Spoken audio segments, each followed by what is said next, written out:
Así que vamos a comenzar en este segundo servicio hablando de la gracia de Dios. Este mensaje se llama pura gracia, pura gracia. Todo se lo debemos al Señor por gracia. Su palabra dice, por gracia somos salvos. Dice, porque por gracia usted ha sido salvado mediante la fe. Esto no procede de ustedes, sino que es regalo de Dios. Efesios 2:8 dice esto. Es un regalo de Dios, no es mérito de nosotros. Ningún mérito hemos hecho para que el Señor nos salve. No hay mérito alguno. Efesios 2:8 dice así, por gracia, porque por gracia usted ha sido salvado mediante la fe.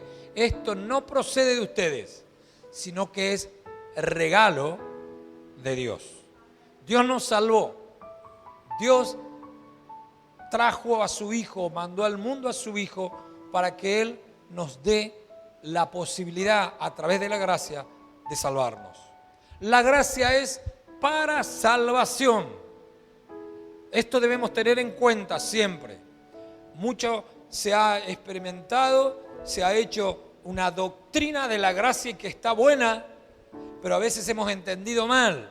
Hemos entendido que, bueno, no importa lo que yo haga, porque estoy en época de gracia, entonces la gracia supera todas las cosas. Y no es así. La gracia nos acerca a Dios, porque Dios no podía amigarse con la humanidad si no es a través de la gracia. ¿Por qué? Porque la ley tiene un montón de requisitos y la ley es una ley general, no es individual. La ley dice, marca, todos pecaron, todos están destituidos de la gloria de Dios. La ley dice, el que pecare, morirá. No hay otra posibilidad. Muerte espiritual para el que peca. Pero Dios envió a Jesús para que haya gracia en nuestra vida y podamos acercarnos a Él. No sé si lo está entendiendo, pero quiero que quede claro. Yo he escuchado personas decir, no importa lo que hiciste. O sea, eso está bien para aquellos que no conocen al Señor. Pero aquellos que dicen, no importa, total, después me arrepiento y la gracia de Dios, listo. No. Estás haciendo la sangre de Jesús en vano.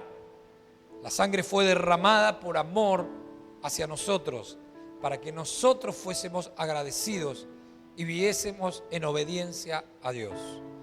Quiero contarles la historia que está en Lucas capítulo 17, verso 11 al 19. Aquella que la conocemos todos, pero que quiero en esta mañana volver a leerla. Y dice así, un día, siguiendo su viaje a Jerusalén, Jesús pasaba por Samaria y Galilea. Cuando estaba por entrar en pueblo, salieron a su encuentro 10 hombres enfermos de lepra. Como se había quedado a cierta distancia, gritaron, Jesús, Maestro, ten compasión de nosotros. Al verlos, les dijo, vayan a presentarse a los sacerdotes. Resultó que mientras iban de camino, quedaron limpios. Uno de ellos, al verse ya sano, regresó alabando a Dios y dando grandes voces. Cayó rostro en tierra a los pies de Jesús y le dio las gracias, no obstante que era samaritano. ¿Acaso no quedaron limpios los 10? Preguntó Jesús. ¿Dónde están los otros 9? ¿No hubo ninguno que regrese a dar gloria a Dios, excepto este extranjero? Levántate y vete, le dijo al hombre, tu fe te ha sanado. 10 hombres marginados de la sociedad. 10 hombres que estaban marcados como impuros, inmundos. La lepra es una enfermedad tremenda porque nace como una pequeña mancha y luego esa mancha se va haciendo grande y esa mancha pasa a que la piel se cae y queda la carne viva. Los leprosos de aquella época se ponían trapos para cubrir la lepra de las manos, para cubrir la lepra del cuerpo, para que la carne viva no rozara nada. Usted sabe lo que es la carne viva cuando está lastimado. Piense un poquito cuando se quema los dedos y queda todo en carne viva, roza lo que sea y ya uno tiene miedo, duele. pica, arde. Estas personas estaban totalmente leprosas. Estaban apartados de su familia. No solo tenían una enfermedad física, sino que tenían una enfermedad espiritual. El corazón estaba herido. No podían relacionarse con su familia. No podían sentarse a la mesa con sus hijos. No podían soñar. No podían trabajar. No podían ni siquiera proyectarse para el futuro. Estaban totalmente apartados de la sociedad. Cuando la gente escuchaba a un leproso, se corrían todos. Yo decía hoy graciosamente, pero es real. Es como cuando tose uno hoy. Cuando uno tose, todos miran. Ya está empezando en el COVID. Está tosiendo. Nos asustamos todos. Bueno, en aquel momento decían leproso y salían todos corriendo. No entraban en las ciudades. Estos 10 hombres estaban agrupados, lejos de la ciudad, lejos de todo. Ni siquiera se animaron a acercarse a Jesús. Le gritaron a Jesús: Jesús, ten misericordia de nosotros. Pero Jesús no se apartó de ellos ni salió corriendo. Porque eso es lo que Jesús hace. No se aparta de nadie, no se va de nadie. Jesús está disponible para cada uno, no importa la situación en la que esté. Y entonces cuando Jesús le dijo, porque Jesús nunca contradice la ley. Esto es tremendo. Porque Jesús podría haberle puesto las manos o simplemente con la palabra ellos iban a ser sanos, porque ese era el propósito de Jesús. Sin embargo, Jesús le dijo: vayan a presentarse al sacerdote. La ley decía que cada 7 días había que presentarse a un sacerdote y el sacerdote examinaba el cuerpo del enfermo y decía si podía reintegrarse a la sociedad o no, o era impuro. Y ellos, quién sabe cuántas veces fueron a presentarse, y todas las veces lo mandaban de vuelta fuera de la ciudad, fuera de su familia, fuera de toda la sociedad, lejos de todo. 10 hombres sin ningún sentido de vida, solamente dar vuelta, vagar, esperar que alguien le dé comida, esperar que alguien tenga compasión. Con dolor físico y con dolor emocional, siendo marginados. Imagínense, algunos de ellos no vieron crecer a sus hijos. Estaban en medio de la nada y no pudieron disfrutar nada de lo que ocurría en la ciudad, en su casa. Y de repente se encuentran con Jesús. Y cuando se encuentran con Jesús, le piden un milagro. Y Jesús, en vez de hacer el milagro, le dice: caminen y vayan a presentarse al sacerdote. Cuando ellos caminan, empiezan a caminar y empiezan a sentir que su cuerpo estaba siendo transformado, empiezan a sacarse las vendas y ven que su piel está intacta, empiezan a emocionarse y salen corriendo, pero salen corriendo a sus casas, a sus lugares. Pero uno volvió a Jesús, porque primero está agradecer. La gracia de Dios hace que nosotros agradezcamos. El agradecer abre puertas, activa cosas maravillosas en los cielos cuando usted agradece. Pensaba en toda la gente que ha sido sanada, ha sido libertada, ha sido restaurada familiarmente y nunca más se acercó a una iglesia. Si lo recibiste de gracia, ni lo merecías. ¿Había que hacer algún mérito? Ninguno. Porque vino de gracia, solamente porque le plació a Dios, como dice San Juan 3:16. De tal manera amó Dios al mundo, de tal manera es la palabra clave, de tal manera, o sea, tan grande es el amor que Dios tiene por nosotros, que envió a su Hijo, el unigénito, el único Hijo, para que muriera por cada uno de nosotros. Y desplegara la gracia. Como el hombre no podía alcanzar a Dios, como el hombre no reunía los méritos suficientes para alcanzar a Dios, porque ninguno es bueno. Por más que algunos digan: yo nunca hice nada malo. ¿A quién le hice mal? ¿Nunca escucharon esa frase? Si hay gente que es peor. Pero aunque digamos que nunca hicimos nada malo, no alcanzamos el favor de Dios. solamente por gracia. Y la gracia de Dios se despliega en nosotros, dándonos amor, dándonos salvación. Y cuando Jesús se encuentra con estos leprosos, lo que les dice es: ustedes vayan, los envía. Y cuando Él los envía, ellos van obedeciendo, pero no vuelven obedeciendo. Uno solo vuelve obedeciendo, uno solo vuelve y se postra y da gracias, uno solo. Y Jesús le dice: no eran 10. Jesús muchas veces se pregunta: ¿no había venido con un problema? ¿No vino enfermo? ¿No vino con la familia destruida? ¿Y ahora dónde está? Esto es frecuente en las iglesias evangélicas, porque Dios sana, sigue sanando, sigue liberando, sigue restaurando familias, sigue rescatando personas que estaban en lo profundo de la oscuridad y los levanta y los trae a la luz. Pero ¿dónde están?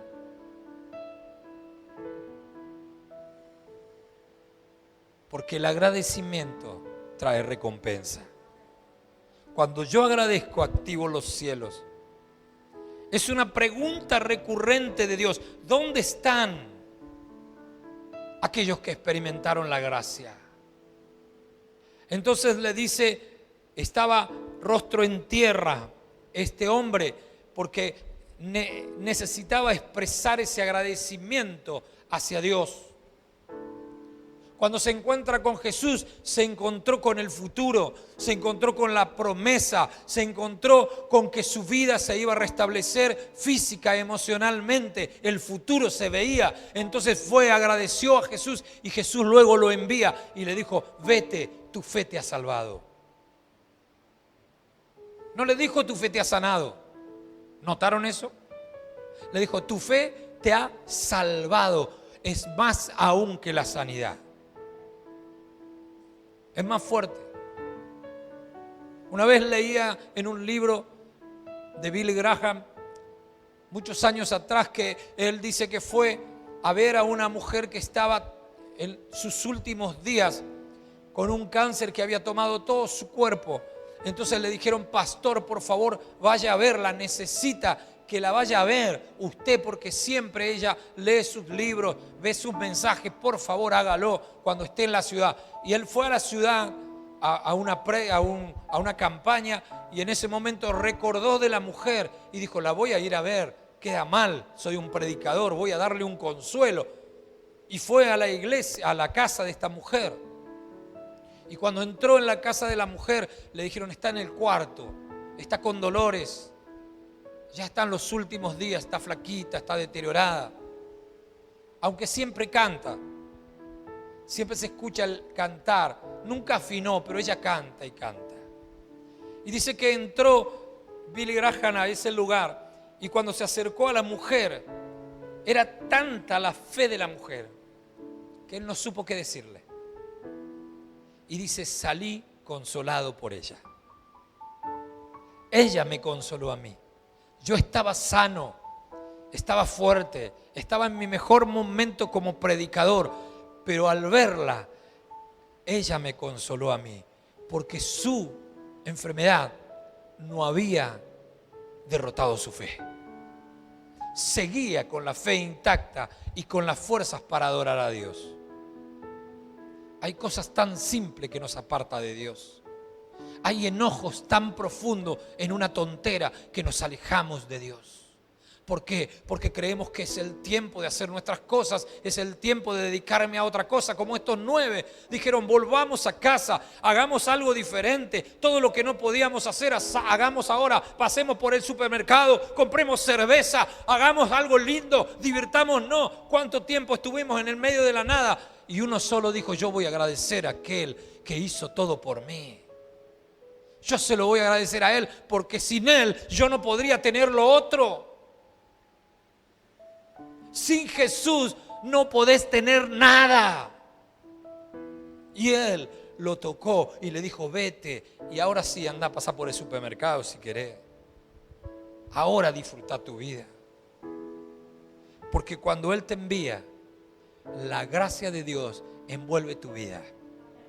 En Romanos 6, 15 y 16, mirá, Maravilloso lo que dice. Porque Pablo se pregunta, ¿entonces qué? ¿Entonces qué? ¿Entonces qué? Dice así, Romanos 6:15. ¿Entonces qué? ¿Vamos a pecar porque no estamos bajo la ley, sino bajo la gracia? De ninguna manera, dice él mismo. ¿Acaso no saben ustedes que cuando se entregan a alguien para obedecerlo son esclavos de aquel a quien obedecen? Claro que lo son, ya sea del pecado que lleva a la muerte o de la obediencia que lleva a la justicia. Obediencia y agradecimiento vienen de la mano. Ellos obedecieron cuando Jesús los mandó a ver al sacerdote. Agradeció, el que obedeció también vino y agradeció. Obediencia y agradecimiento van de la mano y activan los cielos y Dios derrama bendición sobre ellos. ¿Voy a pecar para que Dios me perdone? No. Voy a pedir que Dios me perdone para no volver a pecar. Porque voy a estar sujeto por Él, no por el pecado. A mí me manda Dios, no me manda el pecado. Ah, vos no pecás, sos santo. Sí peco, pero no me manda el pecado. Peco por error, pero no peco deliberadamente. Total, creo que está la gracia y echo mano de la gracia. No lo hagas deliberadamente nunca, porque eso no nos acerca a Dios, nos aleja de Dios. Tenemos que buscar a Dios para ser diferentes, para que Él ordene no solamente nuestro cuerpo, sino nuestra vida espiritual, nuestra vida emocional, nuestra vida económica también. Todo viene de la mano. Nada es suelto, nada es por parte. Hay ministerios enamorados del dinero. Hablamos del dinero hoy, pero no estamos enamorados del dinero. Tampoco puedo decirle que no me interesa el dinero. ¿Cómo pagaríamos todo lo que hay que pagar? No, ni un lado ni el otro. Todo tiene su justo lugar, el que corresponde. El dinero es para pagar las cuentas. No, el dinero no es para que yo sea más feliz. El dinero es para pagar las cuentas. Yo soy feliz porque tengo a Cristo. Yo soy feliz porque Él es mi todo. Y cuando Él suple toda mi necesidad, yo soy feliz. Dice en Hebreos capítulo 4, del 14 al 16.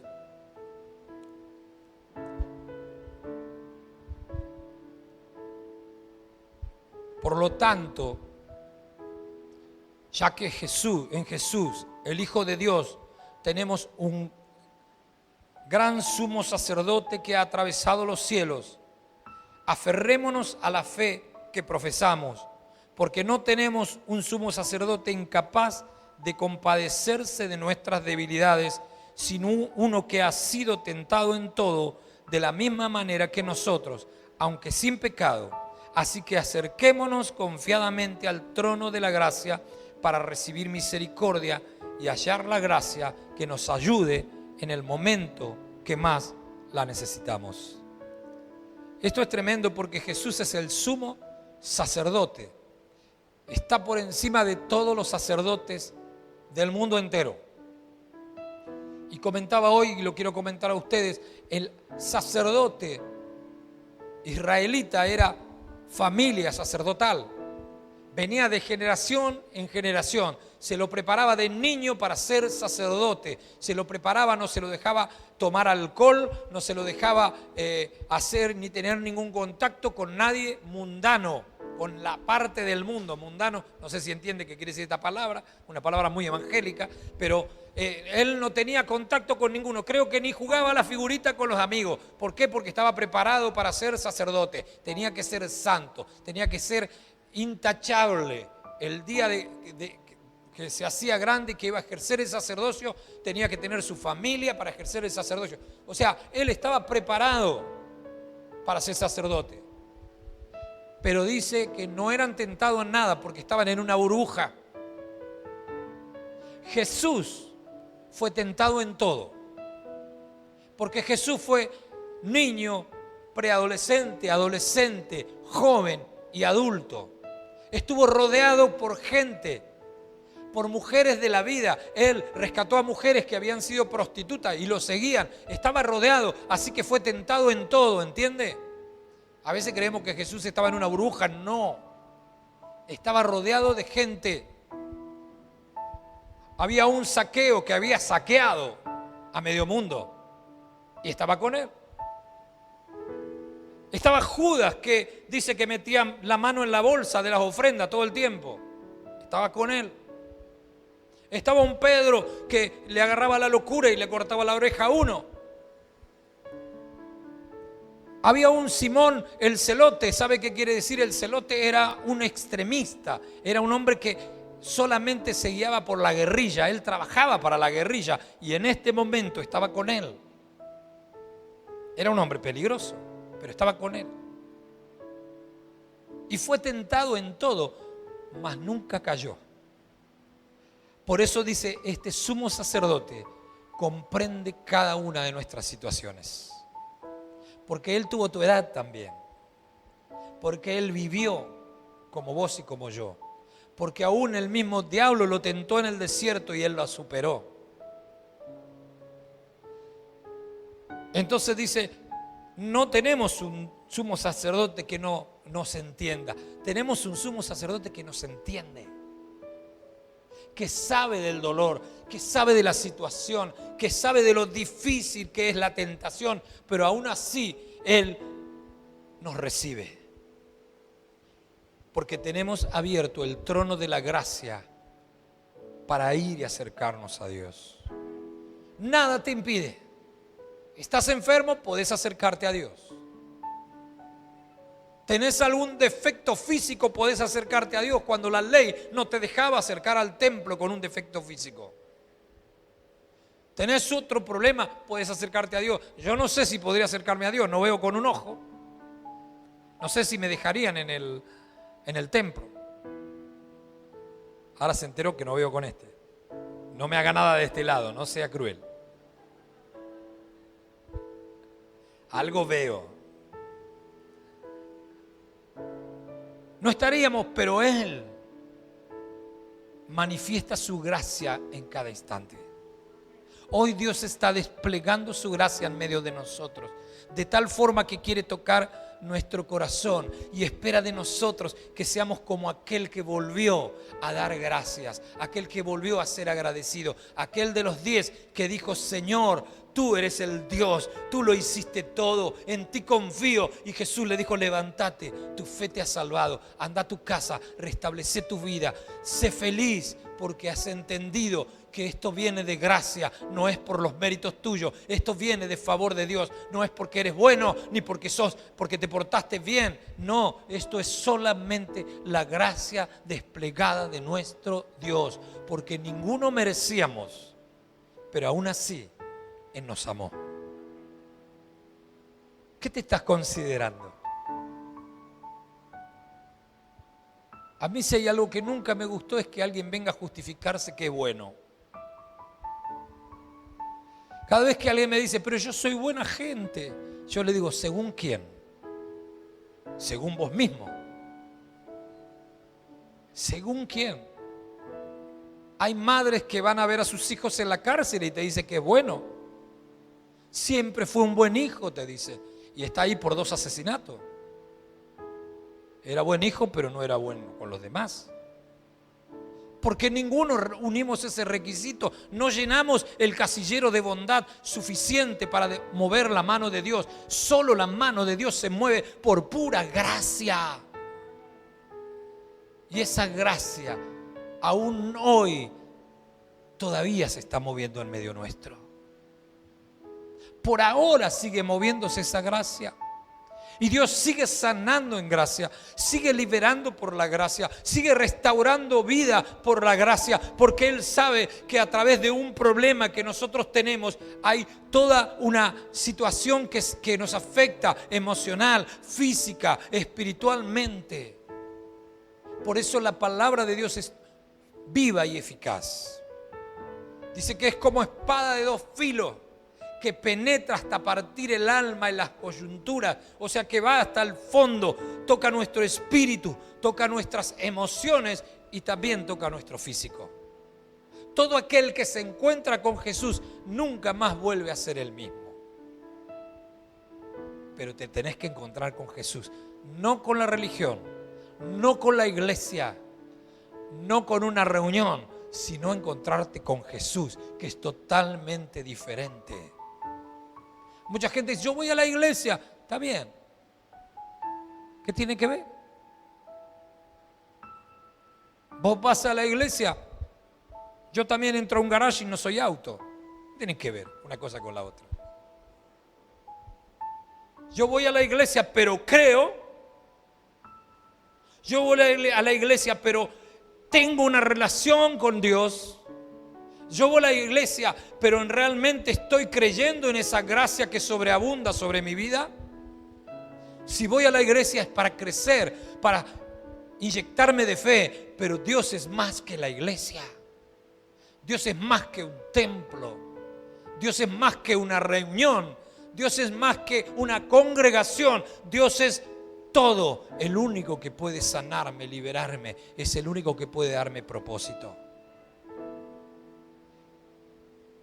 La gracia de Dios sigue desplegada en nosotros. Ahora la pregunta es esta. ¿Vas a ser uno de los 9 o vas a ser el que regresó?